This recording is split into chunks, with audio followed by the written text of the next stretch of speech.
우리나라에 나와 있는 모든 영재에 관련 논문을 거의 대부분 분석했을 겁니다. 근데 그 보통보에 따르면 실은 영재의 특성이라고 말할 때 가장 중요한 것을 물어보냐면 메타인지가 있다는 거죠. 요즘에 메타인지가 뜹니다. 여기저기 가면 메타인지 말을 해요. 그래서 제가 오늘은 이 메타인지 때문에 학생들도 꼭 수업을 들으라고 합니다. 그게 지금 4월달에 했던 강의고, 지난달에 했던 강의가 몰입이라는 거죠. 몰입 플로우 됐습니다. 영어 교육에서 몰입은 이멀슨이라는 말 쓰는데 플로우 미아네틱 센트 미아일이 몰입이라는 것을 했습니다. 연장선에 있습니다. 그러면 거꾸로 몰입이나 메타인지를 기르는 방법 뭘까에 관한 것들이 지금 이슈가 되고 있죠. 특히 메타인지 같은 경우는 메타인지를 기르기 위해서 최근에 등장한 것들이 뭐냐면 메타인지 독서법이라는 것이 있습니다. 그래서 책을 읽으면서 어린 유아나 초등학생들에게도 메타인지를 길러주기 위해서 이 책 표지를 보면서 이 다음 내용에 뭐가 있을 것인지 아이들하고 상상하게 하고, 책을 보면서 그 다음 내용이 뭐가 있을 것인지를 예측하면서 보게 하는 것이 메타인지입니다. 이 메타인지 때문에 지금 영재 교육을 하거나 심지어는 수능 시험 문제 같은 경우에도 가장 어려운 문제, 그 문제를 풀어야지 1등급이고 그 문제를 안 풀면 2등급입니다. 그 제일 어려운 문제들은 전부 메타인지를 물어보는 문제예요. 그래서 요즘에 여기저기에서 메타인지 이야기를 합니다. 인공지능이 가지고 있는 단편적인 지식 구조, 사고 체계를 넘어설 수 있는 것은 인간에게 있어서 메타인지다. 또 심지어는 이 메타인지가 최근에 어디까지 등장하기 시작하냐면 나의 행복까지도 메타인지에 등장합니다. 그래서 내가 행복하려고 하면 뭐가 필요할까 했을 때 메타인지인 거죠. 크리스찬들 같은 경우는 이거 나오죠. 크리스찬들 같은 경우는 항상 깨어있으라. 항상 깨어있으라는 것은 어떤 거냐면 자기 관찰이란 말이거든요. 내가 나를 깨어서 나를 관찰하는 거, 이게 메타인지입니다. 또 있습니다. 불교에서도 보면 멈춰서서 자기를 들여다보는 거, 이게 불교에서도 이게 명상하는 거, 이게 지금 종교계에서도 많이 하듯이 실은 이 메타인지가 지금 교육학 쪽에서는 어마어마하게 확대되어 있습니다. 이 메타인지를 기르는 방법들이 아까 말씀드린 대로 가장 쉬운 방법이 내가 책을 보면서 책의 내용이 머릿속에 그림이 그려져요. 이게 메타인지의 쉽게 보면. 또 하나는 우리가 보면 국어 공부를 할 때 어떻게 합니까? 국어를 할 때는 두 가지잖아요. 문학, 비문학, 그리고 뭐 화장품 있죠, 요즘에. 문학, 비문학, 화장품 국어입니다. 국어 선생님이 계셔가지고. 문학은 머릿속에 그림이 그려져야 되고, 비문학 같은 경우는 어떤 거냐면 문단 안에 보면 그 문장이 한 5개 정도가 되어 있습니다. 5개나 4개 정도 문장이.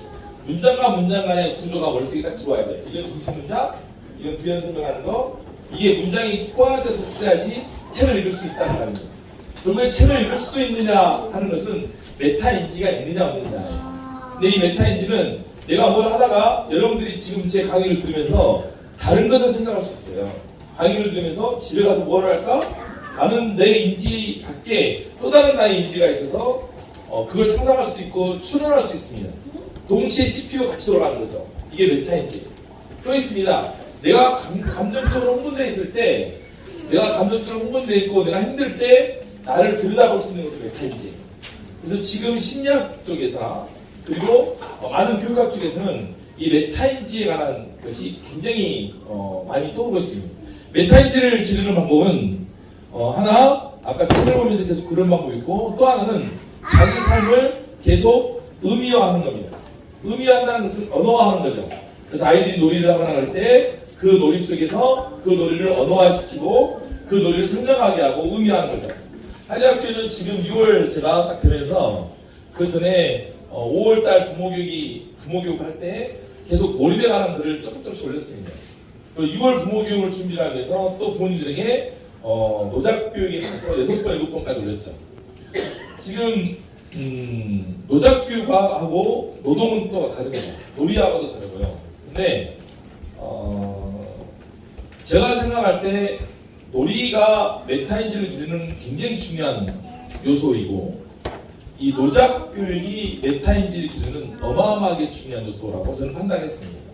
실은 선배들이 왜 저렇게 성격이 좋았을까 하고 고민하면서 제가 교육 방법이 달라졌던 것 같아요. 그걸 유치해서 추적에 들어갔습니다. 추적에 들어간 결과 가장 큰 포인트 중에 하나 있었던 것이 노작 교육이었습니다. 저는 개인적으로 제가 잘못한 것이긴 하지만 의식주의 문제, 내가 삶에서 주체가 되는 것을 굉장히 중요하게 생각합니다. 내가 주체가 될 때 내가 행복할 수 있고 내가 주인 되는 삶을 살 수 있죠. 근데 그 중에 가장 중요한 것이 의식주의죠. 내가 지구가 멸망하나 하니까도 내가 어디에 가면 하니까도 먹고 사는 문제를 해결하면 먹고 자고 베이징 니드스라고 이렇게 하죠, 영어로는. 의식주의에 해당되는 겁니다.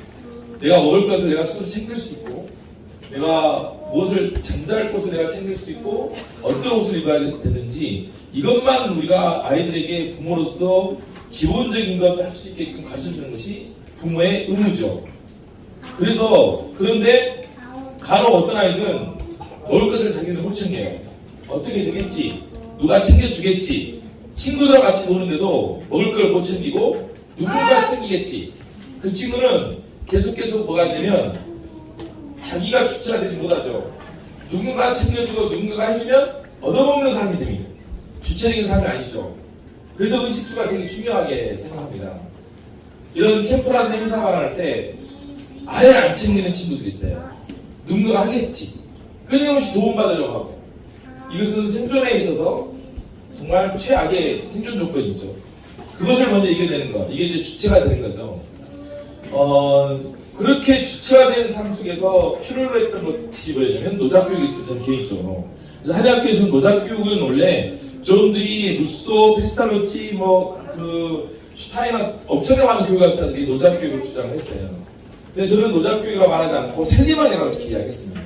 우리가 기본적으로 자기가 살아가는 데 있어서 필요한 의식주에 관한 문제, 그리고 내가 요리도 할 수 있어야 되고, 그래서 졸업한 선배들 같은 경우는 요리를 엄청 잘합니다.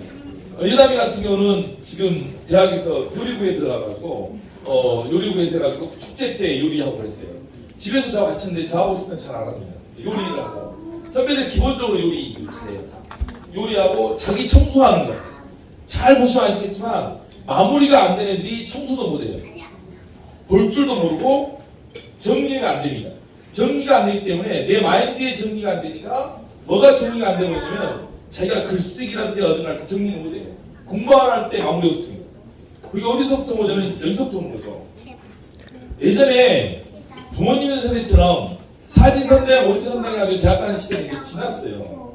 이제는 제가 손에 장을 찢습니다. 앞으로는 급속도로 입시가 바뀔 거예요. 그렇게 찍어서 하는 것은 그런 거 필요 없어요. 하지만 다음 이 아이들, 꼬맹이들이 대학 갈 때 되면 완전히 바뀌겠죠. 책봇이 작년 11월에 나왔어요. 인터넷이 글을 쓰기 시작해요. 인공지능이 글을 쓰기 시작해요. 그리고 뭐가 나오냐면 그럴 때 이제 우리는 어떤 게 해야 되겠다. 인공지능이 글을 쓰기 시작할 때 보통 학자들은 이렇게 말했거든요.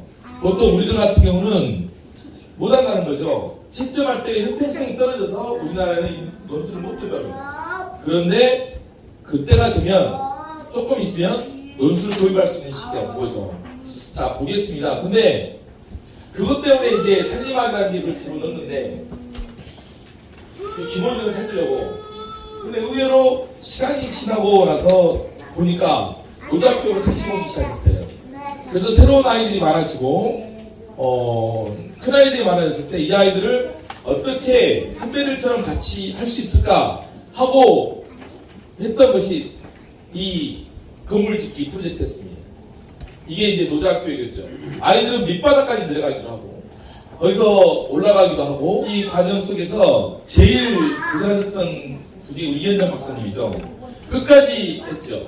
그 작업을 하고 짓고 그 속에서 계속 책을 읽고 계속 책을 읽으면서 자기 삶에 대해서 자기 행동에 대해서 그리고 그 건축에 대해서 계속 의미화시키고 의미화시킨다는 말은 언어화시키고 언어화시키면서 그리고 또 책을 읽고 부모님들이 카페에 보셔서 알겠지만 어마어마하게 많은 책들을 읽습니다.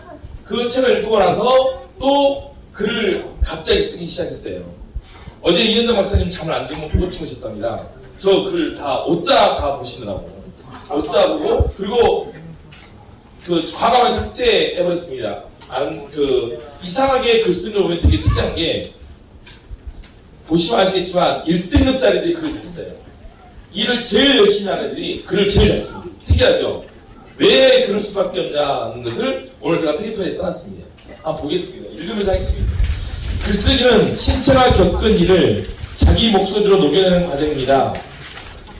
의식을 언어로 표현하는 것이 아니라 무의식 깊은 곳에 있는 자신의 욕망을 드러내는 가운데 그 안에서 몸이 반응하는 말들을 글로 쓰는 과정들입니다. 이 과정은 기존의 삶을 파괴하는 것에 시작됩니다. 기존의 자기 삶에 자기 삶에 상처를 입혀야 됩니다. 기존의 것들을 전 대학에서 강의할 때 그러거든요. 어떤 이론을 강의할 때 항상 그렇게 말합니다. 이 이론을 공부하는 것은 이론을 알아라고 한 것이 아니라 이론을 넘어서라고 하기 때문에 하는 것이다. 너가 삐아제를 공부하고 비고치키를 공부하는 것은 비고치키를 밟고 일어서라고 하는 것이다. 그것 때문에 공부하는 것이지 그들 것을 그대로 답습하려면 할 필요가 없다 이렇게 말합니다. 그리고 우리 제 제자들한테는 선방 제자들한테 꼭 하는 말이 있습니다. 나를 듣고 넘어가라. 나를 이겨내라. 너희들의 목표는 나를 밟고 넘어가는 거다 이렇게 말합니다. 아마 이현정 박사는 이미 밟고 넘어가 버린 것 같습니다. 그러니까 소크라테스를 공부하면 소크라테스를 섬기고 소크라테스를 교조지처하는 것이 아니라 소크라테스를 넘어서기 위해서 하는 거죠. 그러다 보니까 아이들이 글을 읽을 때 보면 글을 읽고 그런 거 보면 이 아이가 공부를 잘했는지 못했는지를 바로 보이는 것 같아요. 자, 두 번째 보겠습니다. 자신이 직접 체험을 통해 깨달은 것이 아닌 책을 통해서 습득한 관념적인 언어인 머릿속에 있는 알면 어디에선가 배운 지식들을 구조화시킨 일방적인 언어가 대부분입니다. 그죠? 우리가 머릿속에 있는 것은 일방적인 언어죠. 구조화시킨 것이고 이 언어들은 몸으로 겪은 자신의 이야기가 아니라 남의 이야기로 구성되어 있어서 그것을 읽으면 전이로는 감동 같은 것은 없습니다. 반면 노작 집짓기를 통해서 경험한 언어는 특정 맥락에서 자신과 상호작용하는 타자와의 교감이 있는 언어입니다. 그래서 집짓기를 하는 애들은 몸으로 움직여서 글을 쓰는 애들은 글이 순간적으로 확 올라갑니다. 왜 올라가냐면 그 뒤에 나와 있지만 노작 과정에서 집짓기 과정에서 쓴 글은 머릿속에서 구조화되어 있다가 글을 쓸 때 뼈내서 사용하는 그런 언어가 아닙니다. 대부분 보통 논술은 머릿속에 갖고 있다가 빼내서 쓰거든요. 그래서 글을 보면 글이 구조적으로 맞아요. 근데 재미가 없는 글이에요. 근데 그 글이 누가 그렇게 글을 쓰냐면 인공지능 챗봇이 이제 그렇게 글을 써요. 그렇게 글을 쓰는데 여기에 있는 아이들은 그런 글을 안 쓰죠. 다 자기의 상들이 있어요. 이제 그런 글들이 근데 실은 논문 지도를 많이 해본 교수님들은 아시겠지만 글을 지도하다 보면 바로 다 보여요. 얘는 누가 쓴 글, 누가 쓴 글, 누가 쓴 글. 제목을 이름을 싹 지우고 찾아버려도 찾을 수 있어요. 표절하는 애들은 다 찾을 수 있고요. 되게 특이하죠. 그래도 석박사를 10몇 년을 지도하다 보면 저는 24년쯤이라고 그래요. 25년쯤입니다. 이게 보이죠? 글을 쓸 때 노작 집짓기를 경험한 아이들은 많은 맥락을 축적할 수 있습니다. 맥락을 축적할 수 있다는 말은 맥락이라는 말은 제가 설명 한번 드렸죠. 맥락은 뭐냐면 비가 온다. 이걸 텍스트죠. 그런데 누군가에게는 오늘 같은 날 비가 오면 저희들은 슬프겠죠. 슬픔에 비가 온다. 농사를 기다리고 있는 사람들에게 비가 온다는 그 텍스트는 기쁨의 비가 온다죠. 이 텍스트와 텍스트 사이에 무엇? 그래서 맥락을 영어로는 컨텍스트라고 이렇게 말합니다. 네, 맥락은 상황을 이야기하고 상황이죠. 어떻게 보면 자 집짓기를 경험한 아이들은 많은 맥락을 축적할 수 있습니다. 이 상황을 축적할 수 있다는 것이 어마어마합니다. 자 축적된 맥락은 글을 쓰는 과정에서 창발합니다. 이게 축적하다 보면 글 쓸 때 창발해서 나와요. 이 창발은 어떤 거냐면요. 꾹꾹꾹 담아 이머전스라고 합니다. 영어에서는 꾹꾹꾹 담아놨다가 영어 공부가 이렇게 돼요. 영어는 보통 일반 학교에서 하는 영어는 해부 동사를 쓰면 한 달 뒤에 이 아이가 해부를 알고 있는지 모르고 있는지를 테스트합니다. 그게 인풋이 있으면 인풋에 대한 결과로 아웃풋을 보는 것이 일반 학교 교육이에요. 그러니까 지금은 여기에서 어떤 걸 실험했냐면 전 세계 뉴 패러다임, 새로운 패러다임은 그런 예전처럼 인풋이 있으면 아웃풋이 있는 이런 것을 긍정하지 않습니다.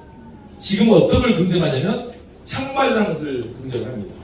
어떤 게 들어갔을 때 무궁무진한 것이 들어가면 갑자기 이 안에서 폭발적으로 뭔가를 구조화돼서 뭔가 드러나는 거죠.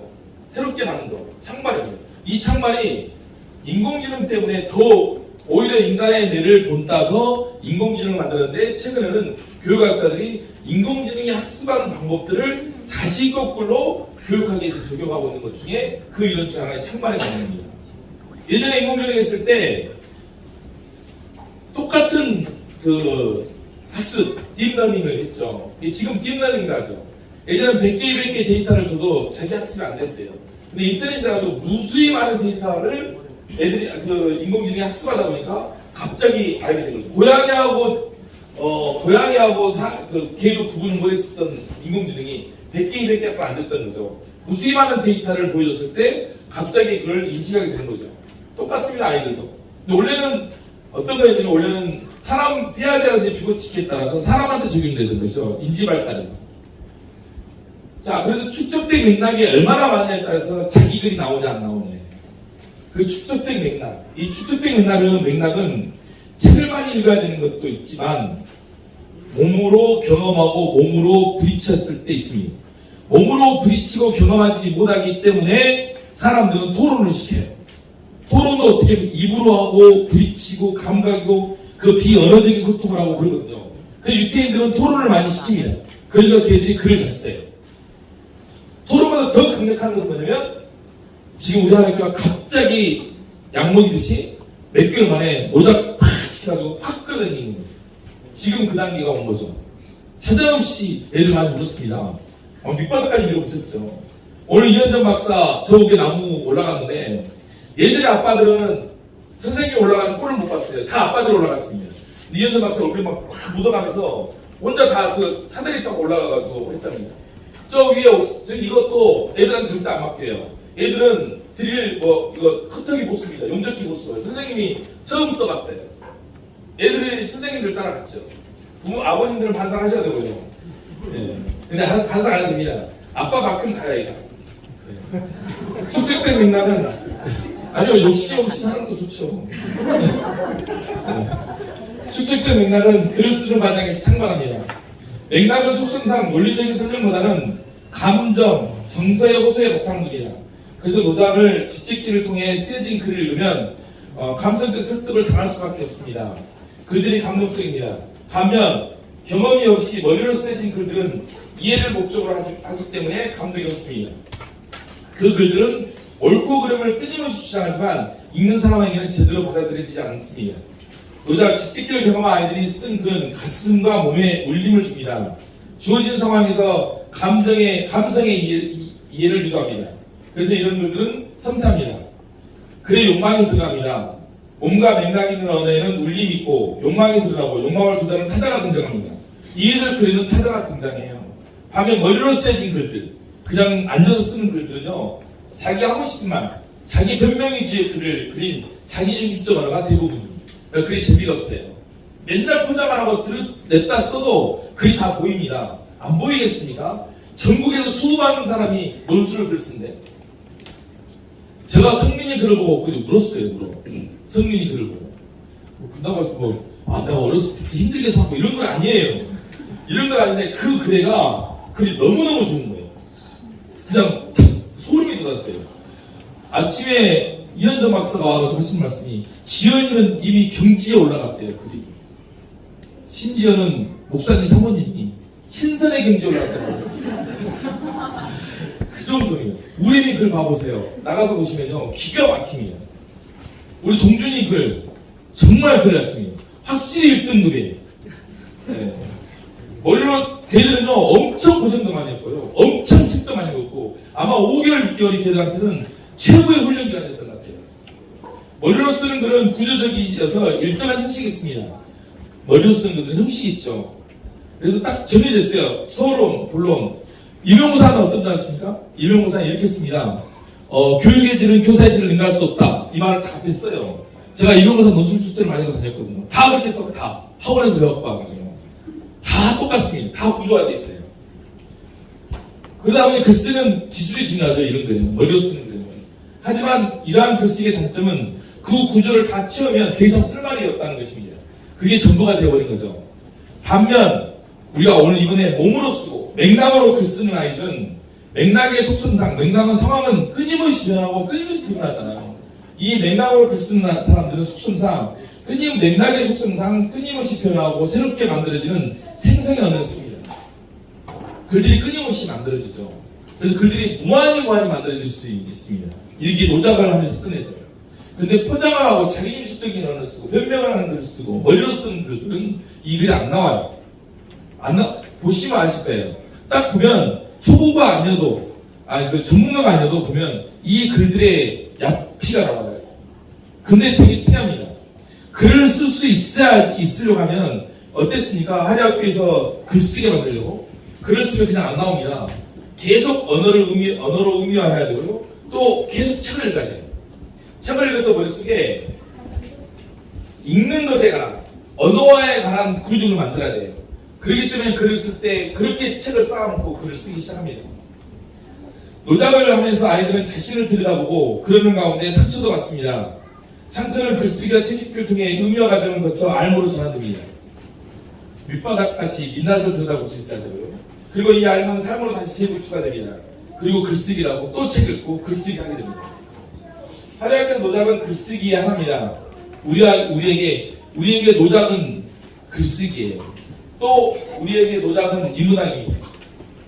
이게 되게 오늘 저 글쓰기를 해서 원래 원고를 다른 걸 준비를 했습니다. 다른 걸 준비했는데 글을 아침에 연도 박사 쓰고 저게 전시한 거 보고 저기에 관련된 걸 하려고 간단하게 저 앞에 사진 붙이는데 거기도 도와주는 거라고 혼자서 쓰고 있었습니다. 이게 우리 학교의 노작 애들이 글을 잘 쓰는 이유입니다. 글을 잘 쓰는 아이들은요 책을 읽을 수 있어요. 아무나 글을 쓰지 않거든요. 책을 읽을 수 있고 책을 읽을 수 있는 아이들은 기본적인 게 됩니다. 영어 아무리 공부를 해도요 애들이 리터러시가 안 돼요. 읽은 능력이 안 돼요. 공부를 그렇게 많이 해도 성적이 안 나오는 이유가 있습니다. 왜냐면 기본적인 리터러시가 안 돼요. 이 책 읽기는요 애들이 수능을 잘 보고 대학을 잘 보고의 문제는 두 번째예요. 내가 글을 쓰고 언어화할 수 있다는 것은요 나중에 자기 아까 메타인지에게 말씀드렸잖아요. 내가 언어화할 수 있다는 것은 어떤 능력이냐면 내 자신을 들여다볼 수 있는 능력이에요. 내가 언어화할 수 없기 때문에 소통을 못하고요. 내가 언어화할 수 없기 때문에 내 감정을 못 읽어내고 내가 언어화할 수 없기 때문에 내가 내 자신이 어디에 위치해 있는지 몰라요. 그래서 살아가다 볼 때 가장 중요한 것 중에 하나가 언어화예요. 저는 성경책 중에 에베소서죠. 그는 의로고 믿으시다 내가 내 모든 죄를 자복하면 눈과 같이 희고 깨끗하게 준다. 이 성경 말씀이 있어요. 그는 의로고 믿으시다 내가 내 모든 죄를 자복하면 이해가 안 되는 게 우리 이 말을 했을 때 하나님이 전지전능해서 다 할 건데 왜 굳이 내가 잘못한 것을 들으라고 하실까? 왜 굳이 내 입으로 말하게 할까? 이해됩니까? 목사님, 사모님 이해됩니까? 난 이해가 안 됐어요. 실은 진짜로 이해가 안 됐다니까요. 왜 내가 내 입으로 자복하게 했을까? 그런데 그 자복이 언어화하는 것이고 의미화하는 것이에요. 내가 언어화하고 의미화됐을 때 내 자신을 들여다볼 수 있어요. 왜냐면 하나님은 우리가 선악과를 따먹었을 때 우리를 평가하고 니 왜 따먹었어? 하고 절대 말하지 않으셨어요. 선악과 따먹었을 때 아무 일 안 일어났어요. 예전 동산에. 그리고 밤에 서늘한 중에 찾아오셔서 뭐라고 말했냐면 선악과 따먹은 아담한테 니 왜 따먹었는데 또 말 안 했어요. 뭐라고 말했냐면 아담아 네가 어디 있느냐 그랬어요. 아담아 어디 있느냐 그랬거든요. 그 말은 무슨 말이냐면 내가 내 삶의 주체가 돼서 내 자신을 들여다보라는 말이거든요. 들여다볼 수 있으려면 언어화가 돼야 됩니다. 이게 메타인지. 이런 사람이 글도 읽을 수 있어요. 지금 교육과정의 심리학은 메타인지로 넘어갔습니다. 어마어마하죠. 아이들이 메타인지를 기르려면 어떻게 해야 됩니까? 어린 아이들에게 놀이는 스타 포인트, 라인 포인트, 결성화사는 절대 안 가르쳐줘요. 두 번째, 글을 읽을 때 그 다음 내용이 어떤 것인지. 세 번째, 노작에 해당되는 겁니다. 노작도 그냥 일만 시키면 그 노동이에요. 그 안에서 의미를 찾기 시작해야 되고, 보통 일반적으로 우리가 갈 때 이렇게 하거든요. 뭔가를 메이킹하고 만드는 걸 합니다. 메이킹하고 만든 것이 지금 제가 코딩 교육을 하도 한국에서 코딩 그러길래 제가 MIT를 갔어요. 한국에는 코딩은 전부 다 스크래치라는 프로그램을 씁니다. 그래서 MIT를 갔어요. 안쪽 그 연구원한테 MIT를 가가지고 MIT에서 그 스크래치 프로그램을 만들었거든요. 그래서 거기를 만났어요. 이해가 안 된다는 거예요. 한국이 스크래치를 가지고 코딩을 한다는 것이 만든 사람이. 그러고 이제 한국 가서 자기가 돈 벌어가지고 또 광고를 많이 하셨어요. 강의도 하고. 근데 제가 갑자기 생각나는 거예요. 제가 원래 초등학교 선생님이었잖아요, 옛날에. 그런데 그때 ICT 교육이라고 해서 컴퓨터가 들어왔어요. 한 반에 컴퓨터 6대를 했어요. ICT 교육 때 뭐 했냐면요. 뭐 했을 것 같습니까? 파워포인트, 인터넷, 한글 워드. 이게 아이들에게 첨단의 시대에 배워야 컴퓨터 등에가지고 한글, 파워포인트, 인터넷 가르쳤다니까요. 그리고 아침마다 새벽마다 나오라 그래가지고 가르치고. 이게 그 당시에 그랬어요. 그랬을 때 거꾸로 지금 내가 생각할 때 우리가 코딩 교육이라고 하는 스크래치는 과연 맞나 하는 거죠. 아닌 거죠. 그리고 그때 당시 제가 이제 보스턴 쪽에 돌아다녔습니다. 그 보스턴 쪽에 학교 돌아다녔을 때 거기에서 제일 많이 하고 있는 것이 메이커 교육이었습니다. 메이커 교육 만드는 거. 그래서 메이킹 메이커스라는 책을 사고봐가지고 번역을 했습니다. 메이커 교육이었어요. 근데 메이커 교육이 만들기. 그래서 한국에도 요즘에 메이커 스페이스가 만들어지고 메이커 교육을 하기 시작해요. 그런데 거기도 맹점이 있습니다. 한의학교는 그래서 메이커 교육이 어떻게 됐냐면 옛날에 페스탈로치가 말했던 노작 교육이 메이커 교육이 된 거예요. 그러니까 지금 메이커 교육 인터넷 찾아보면 많이 나옵니다. 메이커 스페이스 만들고 메이커 교육이 많이 나와요. 근데 일반적으로 지금 강주광역 시교육청 같은 경우도 중흥초등학교죠. 중흥초등학교에 메이커 스페이스를 중앙초등학교에 메이커 스페이스를 만들어가지고 뭘 만들긴 해요. 한의학교는 메이커 스페이스, 메이커 교육 아닙니다. 한의학교에서 메이커 교육과 노작 교육은 어떤 거냐면 그게 물질적 세계고 산이라고 하면 정신적 세계로 가는 가교육화라는 거죠. 그게 목적이 아니죠. 그래서 보통 보면 메이커 교육에서 만들었던 작품, 메이커 교육에서 만들었던 것이 목표가 된 것이 기존에 지금 한국에서 이루어지고 있는 메이커 교육입니다. 근데 저희 학교에서 하고 있는 것은 그것이 거기가 출발선입니다. 보통은 거기가 목적이 되잖아요. 여기는 거기가 출발선이 돼서 어디로 진행되냐면 지금 여러분들이 경험하고 있는 무엇으로 경험했냐면 아이들이 변화로 경험하잖아요. 여러분은 너무 잘 알잖아요. 터키 글자 2글자를 못 써서 터키를 못 가네들이 얘들이. 그 아이들이 변화되고 그 아이들이 글을 어떻게 썼는지는 부모님들 누구나 잘 알 거예요. 그 변화 속에 있는 것이 뭐냐면 노작교육입니다. 근데 이 노작교육은 선생님들이 너무 힘들어요. 지금 이현정 박사 하시는 거 보니까 어떤 거냐면 시키질 않거든요. 아이들은 선생님의 뒷모습 보고 갑니다. 뒷모습 따라가고 이현정 박사가 지금은 전에서도 서울 사람이잖아요. 망치질 한 번도 안 해보셨대요. 오셔가지고 망치를 다 하고 그리고 끌고 오시대요. 그리고 이거 지워버리는 거예요. 이게 노작교육이죠. 근데 그때 아이들은 뭘 배우냐면 에너지를 보고 배우는 겁니다. 지난 주에 우리가 아리스토텔레스 이야기했죠. 아이들은 부모님과 선생님들의 뭘 보고 따라가냐면 에너지를 보고 따라갑니다. 예전에 학문중심 교육과정이 있을 때 그 에너지를 뭐라고 하냐면 표면적 교육과정이 아니라 잠재적 교육과정이었어요. 잠재적 교육과정이 아이를 변화시키는 것이 70%가 잠재적 교육과정이에요. 국어, 영어, 수학을 가르치는 내용, 이것을 표면적 교육과정이라거든요. 근데 그 옆에 있는 친구들과 관계 이런 것들을 잠재적 교육과정이 했어요. 그래서 그 당시는 학문중심 교육과정에서는 잠재적 교육과정이 오히려 아이들이 성적을 내는데 70% 이상을 잡아라. 그게 그 당시 이론이에요. 최근에는 어떤 이론이냐면 그 잠재적 교육과정이 다른 이름으로 나옵니다. 그 이름이 학교 문화가 아이들을 만들어낸다는 거죠. 그래서 문화가 중요하다고 합니다.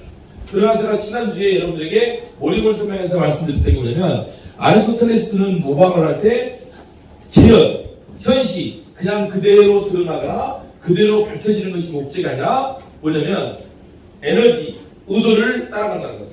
선생님의 에너지를 따라갑니다. 이상해요. 에너지가 똑같습니다. 선생님하고. 그건 선생님하고 있을 때. 선생님하고 바뀌냐에 따라서 자기 에너지 맞는 것을 들어요. 무섭죠? 그리고 부모님이 어떤 에너지를 갖게 되느냐. 아이들은요 진짜 특이합니다. 부모님의 의도와 에너지를 듣기 때문에 똑같은 행동을 해도 아이들은 집에 가면 어떻게 되면 엄마한테 투덜거려요. 왜냐면 엄마가 그 투덜거리는 소리를 듣고 싶어 하거든요. 엄마가 부정적인 말을 듣고 싶어 하니까 엄마한테 대놓고 부정적인 말을 해요. 엄마가 어떤 말을 듣고 싶어 하는지 애들이 너무 잘 알아요. 왜냐면 애들은 에너지 예민하거든요. 에너지는 우리가 시야도 그러잖아요. 가시적인 것이 있고 보지 못하는 것이 있어요. 우리가 뭔가를 측정할 수 없기 때문에 어떤 거냐면 도구를 사용하고 자를 사용하고 심지어 엑스레이를 사용해요. 그것보다 이 세상에 있는 걸 다 측정할 수 없다고 하잖아요. 아이들은요 정말 독특해요. 똑같은 사건인데 부모가 듣고 싶은 말을 해줘요. 부모가 부정적이면 꼭 부정적인 말을 하고 부모가 긍정적이면 꼭 긍정적인 말을 합니다. 그게 아이들이에요. 그러면 아이들이 부정적으로 되면 우리 식구들 안에 살면 되잖아요. 되게 독특해요. 그 부정적 에너지가 자기 삶에로 투여가 됩니다. 항상 못한다는 말 문제예요. 항상 쓰니까 자기한테 되게 특이하죠. 크라우드 슈밥이 4차 산업혁명이라는 것을 다보스 포럼에서 이야기를 하면서 이제 인류는 4가지 지능이 필요하다 말했습니다. 그 첫 번째 지능을 뭐라고 하냐면 Contextual Intelligence였습니다. 맥락적 지능이죠. 맥락하고 상황을 하는 거죠. 되게 대학 교육이 바뀌고 있습니다. 대학에 보면 예전에 부모님들은 학점한다는 졸업을 했잖아요. 여기 교수님들이 많이 계시지만 요즘은 그거 졸업 학점은 기본이고 뭐라냐 비교과 영역이라는 게 있어요. 그 비교과 영역을 교육부에서 엄청 강조합니다. 그 교육학 하신 분들 같이 보는 거예요. 비교과 영역이 뭐냐면 아이들하고 동아리 활동하고 무슨 뭐 행사하고 프로그램 짜고 그런 거예요. 그게 컨텍스츄얼 인텔리전스 맥락 지능이 여기 말하는 메타인지에 해당되는 거예요. 그게 없으면 맥락 지능이 안 생긴다는 거죠. 아이들하고 활동하고 뭐 하는 거. 심지어는 저 같은 경우도 여기 말고 다른 데서 직원을 뽑잖아요. 직원 뽑을 때 학점 높은 애 안 뽑아요. 걔가 학교 다닐 때 학생 활동을 하고 어떤 활동을 하고 얘들 뽑아요. 걔들이 관계성 속에서 상황 대처 능력이 맥락 지능이 있기 때문에요. 첫 번째 맥락 지능을 크라우드 슈밥 뽑았고요. 두 번째 이모셔널 인텔리전스입니다. 감정 정서 지능이죠. 세 번째 인스파이어드 인텔리전스 영적 지능이에요. 이 영적 지능은 뭐냐면 내가 뭘 하고 있는 것이 인류에 얼마나 이바지할 것인지, 내가 하고 있는 것이 어떤 공동체에 이바지할 것인지 이 능력을 갖고 이게 능력이에요. 내가 다른 사람하고 같이 함께 할 때 다른 사람한테 얼마나 내가 맞출 수 있을 것인지 얻어먹은 애들은 평생 또 얻어먹어요. 제 친구 중에 이름이 종봉기가 있었어요. 이름은 봉자가 들어가요. 한 번도 사준 적이 없어요. 고등학교 때. 50이 넘었는데 지금도 얻어먹고 다녀요. 신기해요. 이름은 봉인데 평생 또 얻어먹고 살아요. 근데 진짜 어렸을 때도 죽는 애는요 나이 먹을 때까지 죽고 살아요. 인스파이어드 인텔리전스 남에게 베풀고 인류를 생각하고 그런 게 영적 지능이죠. 세 번째예요. 영적 지능을 신학 쪽에서는 다르게 정의되겠지만 크라우드 슈밥 방금같이 저같이 정의됐어요. 네 번째 피지컬 인텔리전스예요. 체력이죠. 이 네 가지가 4차 산업혁명에 가장 필요한 거다. 그래서 4차 산업혁명이란 말을 처음으로 이야기했던 크라우드 슈밥이 그러면 4차 산업혁명에 뭐가 필요하겠냐 해서 그랬던 거예요. MIT는 어떤 일을 벌여줄 것이 있냐면 MIT는 여기 공주호 치스트는 MIT 커리큘럼 그대로 봤어요. 음악을 못하면 졸업을 안 시켜요. 악기를 못하면.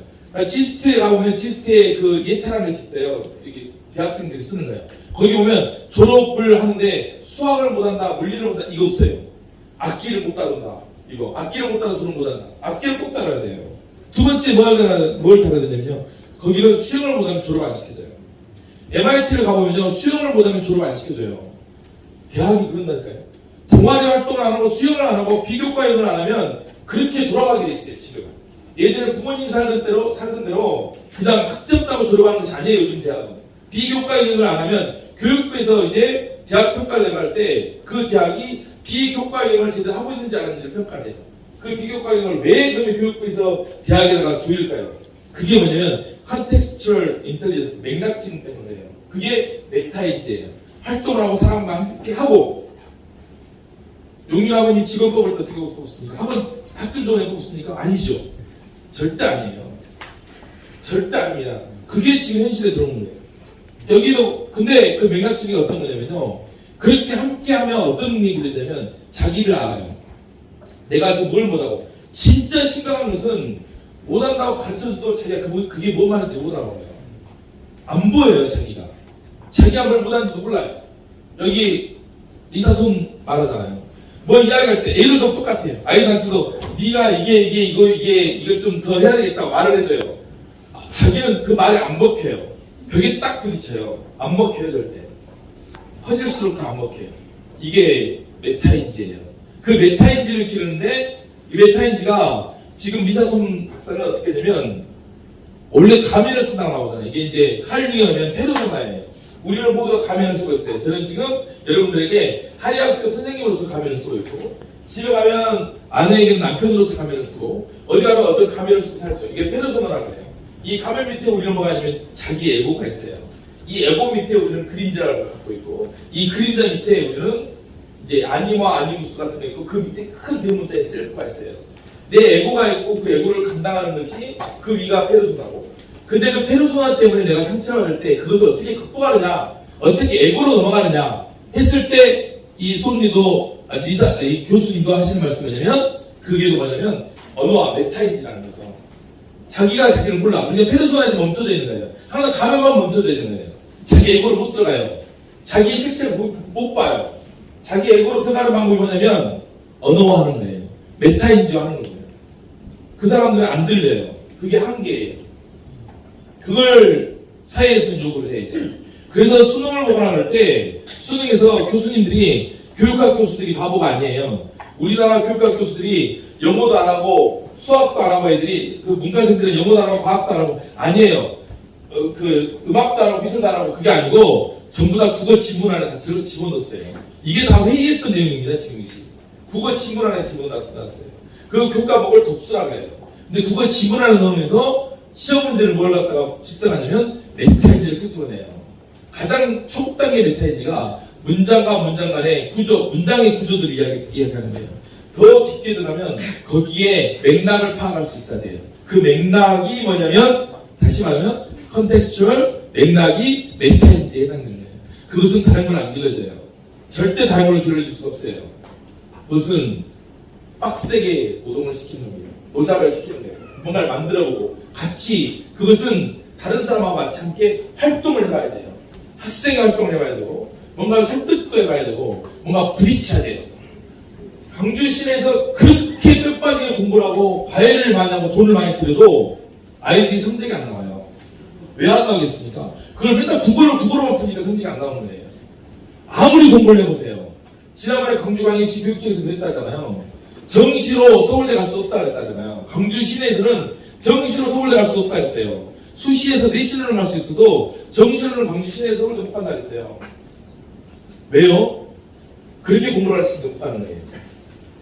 아까처럼 본질적으로 진짜 오리지널하게 교육을 하다 보면 1, 2년이면 갈 수 있어요.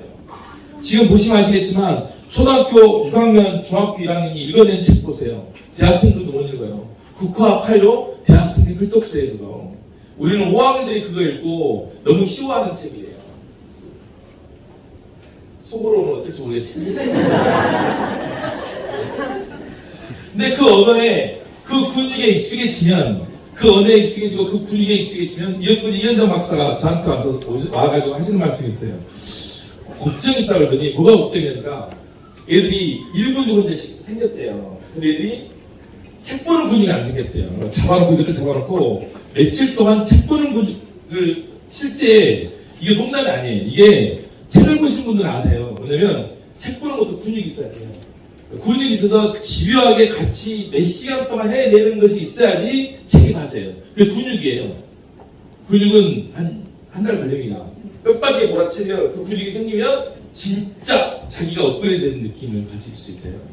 이게 노작교육이고 지금 있는 이 건물이 이 노작교육 프로그램에 따라 만들어진 것이고 앞에 보면 이제 여기 있는 친구들도 느낄 거예요. 1등급 못 간 친구들 2등급도 못했던 친구들 다른 사람들은 똑같은 수준인데 글을 썼는데 누군가는 글을 잘 쓰는데 나는 글을 못 써요.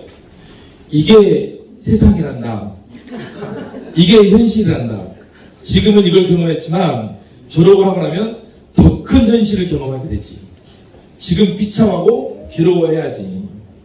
그죠? 어머님들. 네. 부모님들도 똑같습니다. 그 당시에 애들이 했을 때 조금이나마 재촉할 걸 하시는 부모님들 계실 거예요. 마음껏 후회하십시오. 마음껏 철저하게 후회하고 괴로워하셔야 돼요. 그래야지 그 다음에 똑같은 실수 안 해요. 그렇지 않으면요. 그래도 그때 좀 밀어오고 그때 우리 이현정 박사가 딱 앞에 가서 하셨던 강의가 있어요. 뭐냐면 학교를 믿어주라 했어요. 제발 부탁이니까 학교를 믿어주라 했습니다. 부모님들 안 믿고 안 시킨 분들도 많이 있어요. 분명히 말씀드렸거든요. 학교를 믿어주라고. 미친놈들이죠. 애들 데려와가지고 건물 짓는데요. 공부해야 될 때. 그런데 생각을 해보세요. 6개월 지났어요.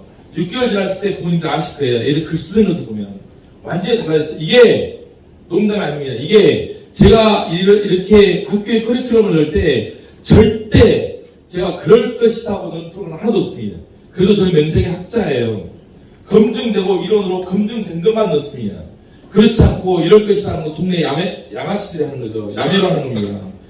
검증되고 검증된 거. 그 검증은 두 가지죠. 하나는 논문으로 된 연역적인 검증이 있고, 하나는 100조 1이 희고, 100조 2가 희고, 100조 3이 하고, 100조 100이 힐 때, 100조 101도 희다고 우리가 귀납적으로 하는 거예요. 근데 우리는 살아가면서 경험치가 없잖아요. 가르쳐 본 것이 없잖아요. 그래서 연구물에 나와 있는 것만 갖고 했습니다. 그래서 여러분들이 어느 누가 와서 저에게 니는 왜 그렇게 가르치냐 하면 레퍼런스를 들 수 있어요.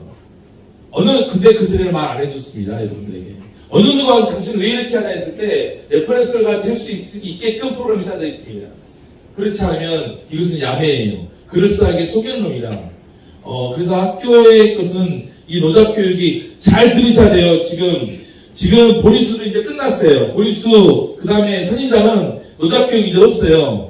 얘들이 이제 공부하고 책 보고 올 겁니다. 심지어는 경화여행도 좀 빨리 당기려고 그래요. 왜냐면 너무너무 잘해가지고요. 제가 실은 대놓고 자랑을 안 하지만 제가 성민한테 감동을 했어요. 밤마다 성민이 기도밖에 안 합니다. 최고예요, 최고. 성민이가 1등급, 제가 여기 있었을 때 보시면 아시겠지만 여기에 이성민의 이름 제목이 나왔어요. 1등급에. 네. 이성민의 1등급 중에 1등급입니다. 우리 신우리, 오동준, 홍지연 글 봐보세요. 얘들은요, 그냥 있을 애들 아닙니다. 그냥 있을 애들 아니에요. 글 쓴 거 보시고, 애들이 책 읽는 거 보시고, 집요하게 보는 파생을 보면요, 정말 대단합니다.